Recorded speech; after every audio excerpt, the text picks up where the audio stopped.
One of the videos you have on your YouTube, and I think Instagram as well, is titled "My HIV Disclosure is My Choice." Can you give us the cliff notes from that video? Yeah. Yeah. So, okay.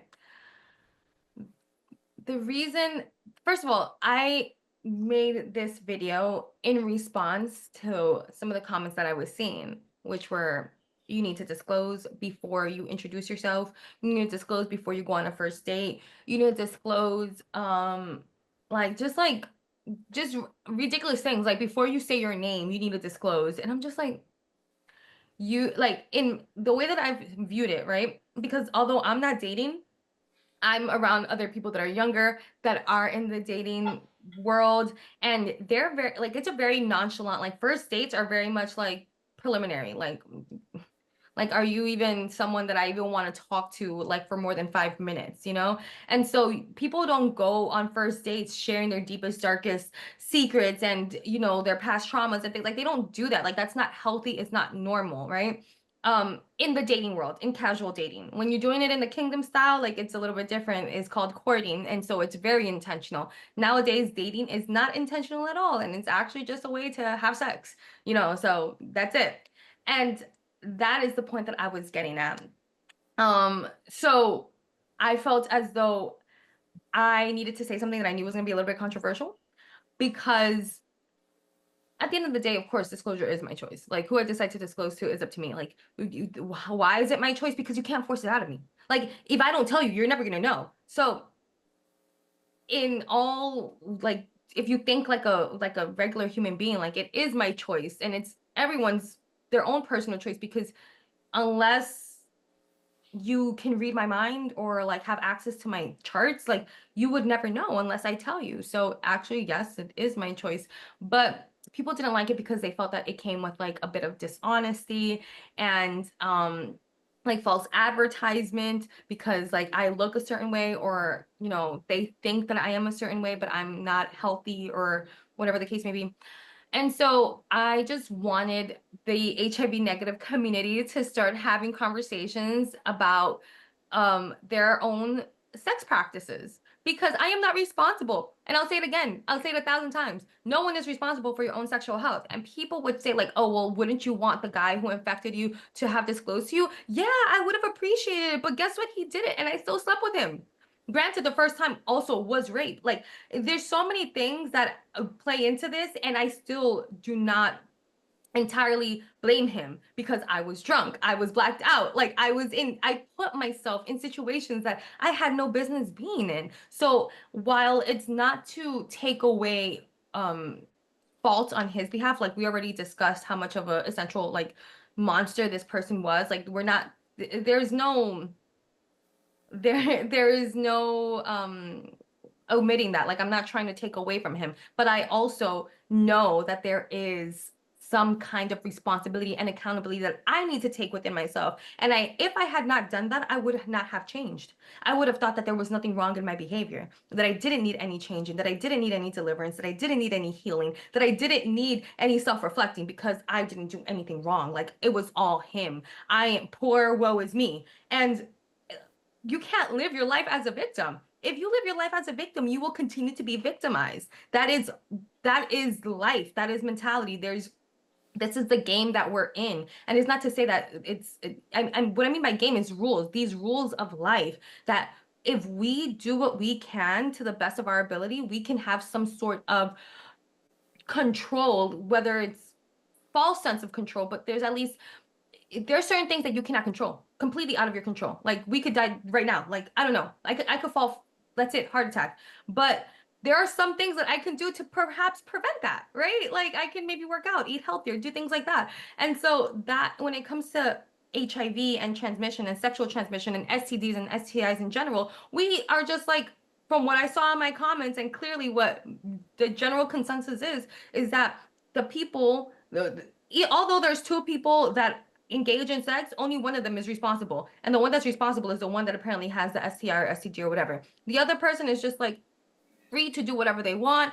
They can have sex unprotected, protected with whomever. Who cares? Because they don't have anything that they know of at that point. And then the other person is 100% responsible. And that is so irresponsible. And I just feel like it's a wrong message, especially in this day and age of like hookup culture and just casual sex. There's nothing casual about having sex. It's one of the most intimate and most powerful things that we could possibly do ever as human beings, and images of God, right?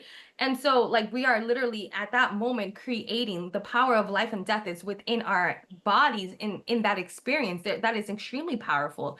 And so we should take it as such. It shouldn't be taken lightly. And that was the point. That was the message behind it. But a lot of people, it got missed, and disclosure is still my choice. So you should do what you can do. You should do everything that you can to ensure that you are protecting yourself, and secondly, that you know the person that you're sleeping with.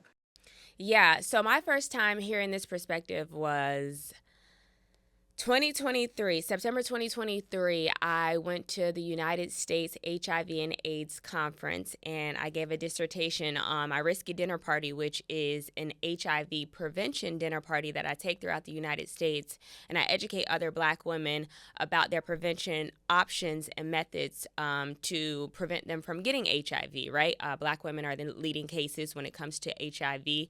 We account for 57% of women. Out of the whole entire United States. And that's a huge chunk because Black women or Black people only make up 13% of the US population. So that's a wild number when you think about it. So that's how my risky dinner conversation kind of came about. But I went to the conference and I gave this dissertation about the dinner party. And before we got into the presentation, I played the Talk with Koiya game, much like we did before this interview. And one of the questions was, do you disclose your HIV status to every sexual partner? And this guy raised his hand and he was like, I hate this question. And I was like, okay. He was like, because why is it my responsibility to make sure you're okay? And I was like, well, elaborate a little bit more. He's like, is it going to change the way that you have sex with me by me telling you that I have something? Is it going to change the way that, we interact with each other? And he was like, not only that, you should be taking care of yourself and making sure that you have the things that are in place to make sure that you are protected. And when he said that, I was like, he's right. I'm actually giving a presentation here about your prevention methods and options. And much to the point that you made earlier in this video, you said that it was very much a thing in the gay community. Like the gay guys are on PrEP. They know about it. Like they're equipping themselves with the proper tools, knowledge, materials, because this virus is presented as a gay disease and a gay virus, and not so much on the other end in the heterosexual community. Like, why aren't we taking those same precautions? And honestly, he gave a huge perspective shift by saying that. And I honestly would like to provide a perspective shift for the people who are on the other end of this. Anyone can tell you anything. How you got in your situation is because someone told you, one, you didn't have sex, and two, yes, we did use a condom. So he told you, knowing that he was HIV positive, and still infected you. So anyone can tell you anything. Your sexual health is in the hands of you. Much like earlier, you are your own advocate. So for the people in the community that subscribe to the, well, wouldn't you want to know? One, you're undetectable. He was not. So there's two different scenarios here. And two, we as individuals have to take ownership and accountability and agency over our own bodies to make sure we do our due diligence to make sure that we aren't in this situation. So I totally understand what you were saying in that video. And I hate that in a moment that could have been very educational and could have provided a lot of knowledge for our community, that so many people in the comments just ran with it and took it the opposite way. Yeah. Well, there's something that you mentioned that I failed to mention, was that number one, I'm undetectable and he was not. And that is something that, if you look at the comments, is so prevalent. They're like, oh, well, you're just going to give people this virus. You're going to just get, and I'm just like, wait a minute, guys. There's so much to unpack here that I'm just like, first of all, my main goal is to empower you. That is the purpose. But number two, like, I am undetectable. So let's say, first of all, I'm not dating anyone. The only person I'm dating is my man. And number two, like, if I were not to disclose, which it's not, I'm sharing it with the world. Like, I'm sharing it with the world. Like, but if that were the case, they would be healthy. Like, they would be perfectly fine. It wouldn't affect them. It wouldn't impact them. And it's not an excuse. It's a reality that people need to comprehend. And then and girl, don't even get me started. I haven't even talked about, like, oh, you might have had sex with someone who's HIV positive and didn't know. Because there are 1.3 million Americans living with HIV.